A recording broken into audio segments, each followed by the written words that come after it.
আজকের ভিডিওটা আমি শুরু করমু আমার কমেন্ট বক্সে কিছু সহৃদয়বান ব্যক্তিরা বক্তব্য পেশ করছে সেইগুলোর জবাব দেব। উস্তাদ কাম হয়ে গেছে গু আমার সারা। আমার এক আভাই প্রশ্ন করছে, ভাইয়া সব ঠিক ছিল কিন্তু আমাদের ভিডিওটা দেওয়ার কি দরকার ছিল?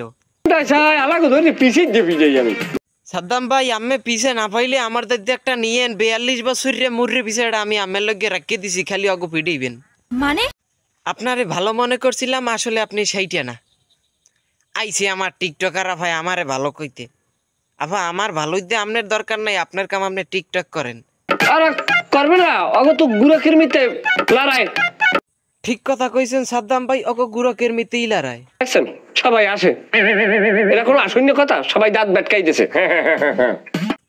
কারো বাবা মা নিয়ে বলার আগে হাজারবার ভাববেন, বুঝতে পারছেন? আইছে একজন যুক্তিবিদ, উনি আমার যুক্তি দেয় তোর সামনে যে সামনে একটা সাথী থেকে বাড়িবেন মোটখান। থাউক সাদ্দাম ভাই, সাথীদের ভিডিও লাগবে না, বেডি মানুষ মাফ করে দেন। মাফ করে দেন হুজুর, আমার ভুল হয়ে গেছে। আর এক আভা এবার কইছে শয়তান বেড়ায় সেলিব্রিটিদের অপমান করে। তোমরা সেলিব্রিটি তো আমার চ্যাটার বাল।